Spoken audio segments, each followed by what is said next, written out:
इनके में दिव्य शक्ति है।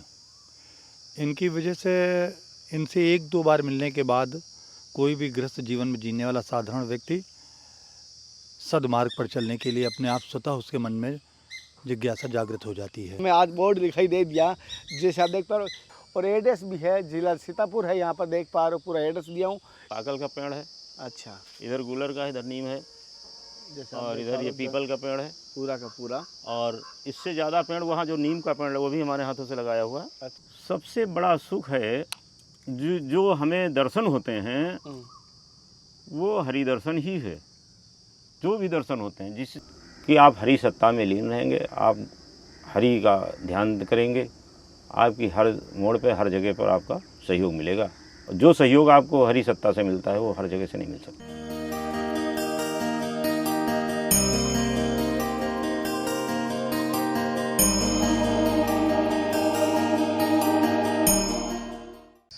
राधे राधे, हर हर महादेव, जय गुरुदेव। साथियों, धर्म की यात्रा में दिव्य त्यागी तपस्वी संतों के दर्शन करा रहा हूँ।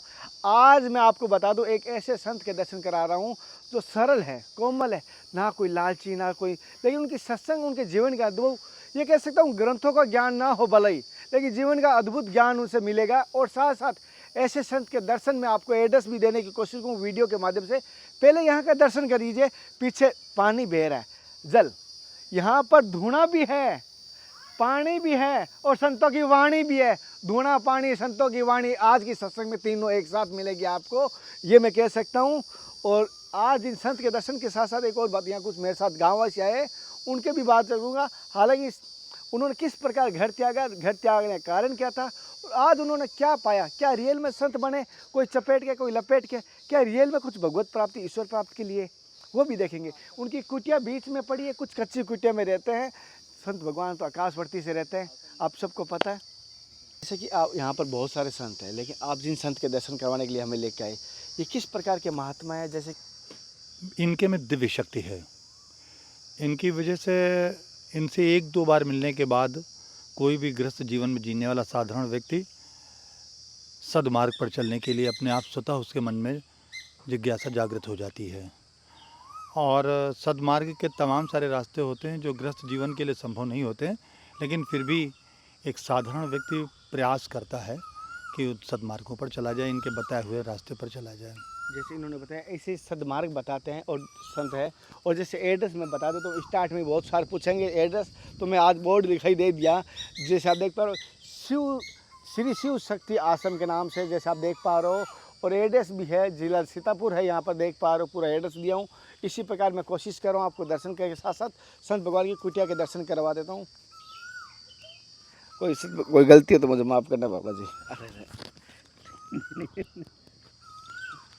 जो है जनेऊधारी पत्थर है। अच्छा।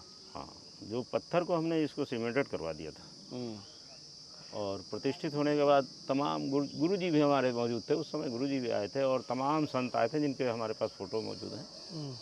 तब इधर पूरा मैदान ये खुला था, सूखा था उस समय।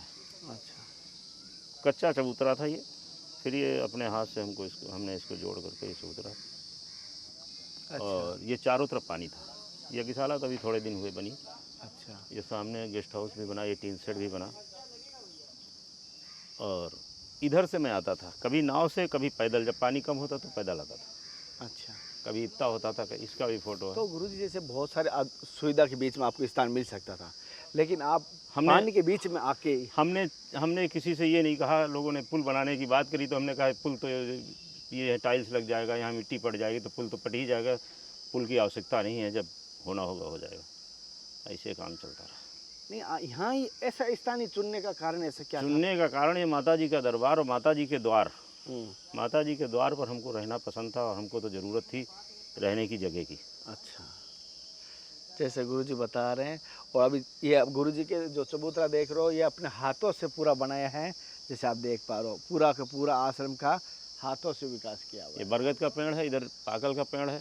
अच्छा। इधर गुलर का है, इधर नीम है, जैसे और इधर ये पीपल का पेड़ है, पूरा का पूरा। और इससे ज़्यादा पेड़ वहाँ जो नीम का पेड़ है वो भी हमारे हाथों से लगाया हुआ है। अच्छा। इस नीम के पेड़ को भी हटाना चाह रहे थे लोग, हमने कहा इसको रहने दो, छाया रहेगी, तो उसको रोक दिया लोगों ने। इतने पेड़ लोगों संत भगवान ने बचा के रखे हैं। और और तमाम पेड़ कट करके जो है इसमें पानी में भी सब पटे हुए हैं। ये इधर बहुत पेड़ थे हमारे। अच्छा, पानी में कटाव में चले हाँ, गए। मतलब उसको मैदान साफ करने के लिए इसमें ढकेल दिया गया अच्छा पेड़ों को। अच्छा, साक्षात दंडवत प्रणाम। आनंद मंगल जय जयकार। गुरु जी, जैसे हम कोई भी भक्ति करते हैं, जैसे कि हमें तो बहुत सारे संत कहते हैं कन्हैया तुम घर में ही भक्ति कर, और जब जब देखा हूँ संतों को, उन्होंने घर त्याग कर एकांत में भजन करने गए। जैसे आप भी एकांत में आए हो, पानी का स्रोत है, जंगल में, साइड में, कच्ची कुटिया में, जहाँ कोई संग्रहालय नहीं। तो ऐसा क्या होता है कि संग्रहालय ना त्याग कर, मोहमया आधुनिक सुविधा त्याग कर आप भजन करने एकांत में आए? सारे प्रश्नों का उत्तर एक ही है। बुद्ध भगवान जी ने भी कहा है, सम्मा सम बुद्धस्त। तो मतलब कहने का भगवान जी के ये था, महामुनि कहलाए वो, कि सबके साथ रहते हुए, सम में रहते हुए एकांत में देखा जा रहा है हमें, देखा जा रहा है हमें एकांत में, लेकिन हम सम में हैं। इस तरीके से हमें रहना पड़ता समाज के अंदर, संतों के अंदर, और बच्चों में, गांव में, नगर में, हर जगह जाना एक हरि कृपा भी है और ये हमारा धर्म भी है। अच्छा गुरु, जैसे कि जो फल खाया वही बता सकता है कितना खट्टा कितना मीठा। तो आप इस घर त्याग कर, संसार त्याग कर इस मार्ग पर आए, क्या अनुभव रहा इस मार्ग का? देखिए, भक्ति मार्ग में जो भी फल मिलता है वो तो मीठा ही है। कहीं से ना कड़वा है ना खट्टा है, वो सिर्फ मीठा ही मीठा है। गुरु जी, जैसे मैंने सुना है जितने भक्त में आए थे, लेकिन उनको जीवन में कष्ट जरूर होता है। मीरा कोई ले लो, किसी और कोई ले लो, कष्ट जीवन में जरूर आए हैं। कष्ट दिखने में होता है, अंदर से नहीं। दिखने में होता है, अंदर से नहीं। अच्छा, तो अगर सुख का आनंद कहें इसमें भक्ति में, तो किस प्रकार का सुख का आनंद आता है? सांसारिक दृष्टि में सुख किसी और की परिभाषा बदल चुकी है, असलियत में संतों की दृष्टि में सुख का प्रतीक क्या है? सबसे बड़ा सुख है जो हमें दर्शन होते हैं, वो हरि दर्शन ही है।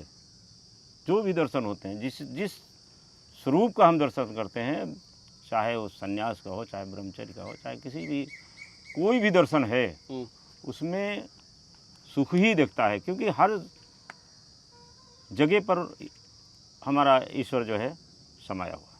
अच्छा, इसलिए जहाँ हमको दर्शन हो रहा है, ईश्वर का दर्शन हो रहा है, तो सुख कैसे आए क्या?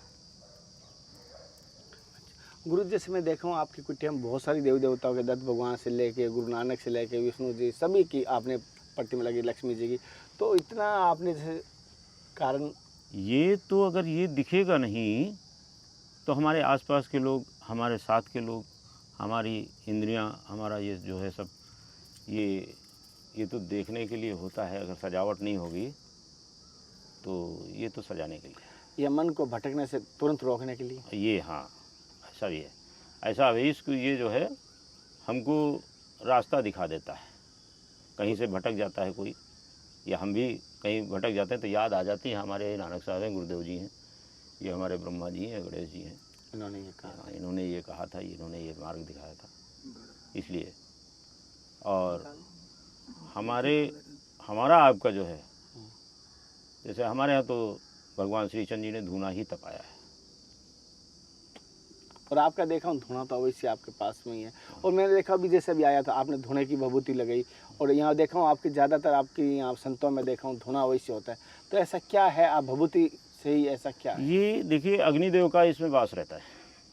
अग्निदेव का वास रहता है। अग्निदेव हमको आपको हर क्षेत्र में ले जाने का इनको साहस, इनको अधिकार प्राप्त है।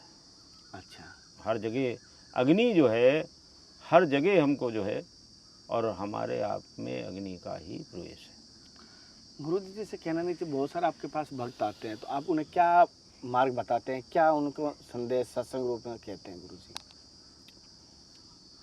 उनको तो सिर्फ यही बताना है कि संतों में रहेंगे, संतों से मिलेंगे, भगवान का भजन करेंगे, जप और तप में ही आपको जो है, नहीं आप तपस्या कर सकते हैं तो जप तो कर ही सकते हैं, नाम तो ले ही सकते हैं। नाम के प्रभाव से आपका सब कुछ बन सकता है। आज तो फोटो लेकर के बैठे हो, कल बिना फोटो के आप भगवान को, आपको भगवान दर्शन देंगे। गुरुजी जैसे कहना नहीं चाहिए, अंत समय आता है तब तो अपना हाथ पैर भी नहीं चलता, जिब्बियाँ नहीं चलती, उस समय तो भगवान का नाम आना इतना कठोर है, तो उस समय क्या करें? उस समय आप ध्यान कर सकते हैं, ध्यान करें उस हरि का। हरि का ध्यान दृष्टि अगर तेज होगी तभी उस समय याद आएगा। अगर आप ध्यान करेंगे कि हाँ किसने हमको बनाया है, किसने हमको भेजा है, किसने हमको सिखाया है, किसने हमको पढ़ाया है, ध्यान वहीं तक पहुँचेगा जहाँ आपकी डोर लगी रहती है, आपका ध्यान लगा रहता है, वहाँ तक आप डोर पहुँचेगी। बाकी तो बहुत बड़ी, ये तो सब बहुत बड़ा जंगल है। अच्छा गुरु, जैसे आपके पास बहुत सारे शारीरिक समस्या लेके आते होंगे, कोई तन दुखी, कोई धन दुखी, तो आप कोई रोजगार से परेशान, तो आप क्या मार्ग बताते हैं? सबसे बड़ा धनी तो वही है, ये बताया जाएगा उसको कि सबसे बड़ा धनी है, उसके बाद धन की कमी नहीं, जिसने हरि चरणों में स्नेह लगा रखा है। गुरुजी कहना नहीं चाहिए, माफ़ी चाहता हूँ ऐसा शब्द कहने से, अगर मुझे आज या आप कल समाधि लेना हो, यानी अपना लास्ट जीवन का दिन हो इस देह का, तो आपका क्या संदेश ऐसा रहेगा 2 लाइनों में जो आपके शिष्यों को, आपके अनुयायियों को काम आएगा? क्या संदेश रहेगा? अगर आज आप अंत समय के शब्द हो तो क्या शब्द होंगे आपके? भाई गुरु ने जो भी बताया है उससे हट करके तो कोई काम नहीं करना चाहिए। गुरु जी ने यही बताया है कि आप हरि सत्ता में लीन रहेंगे, आप हरि का ध्यान करेंगे, आपकी हर मोड़ पे, हर जगह पर आपका सहयोग मिलेगा। और जो सहयोग आपको हरि सत्ता से मिलता है वो हर जगह से नहीं मिल सकता। बस अब आगे मत कहिए कुछ। चलो कोई गलती हो तो बहुत मान नहीं। साथियों, जैसे संत भगवान अपने जीवन का अनुभव बताया, मैं निमित्त मात्र था, लेकिन एक छोटा सा निवेदन जरूर करूंगा। संतों के दर्शन के लिए मुझे आज्ञा मिली है, एड्रेस बताना, तो मैं वीडियो में एड्रेस आपको दिया है। अगर दर्शन करना कोई चाहे तो ज़रूर आना, और ऐसे ही लगातार आपको संतों के दर्शन करवाता रहूँ। अगले दर्शन के बाद फिर मिलता है, तब तक जय हिंद, वंदे मातरम, हर हर महादेव, हरे कृष्णा, हे नाथ, हे मेरे नाथ, मैं आपको बोलूँ नहीं, जय गुरुदेव।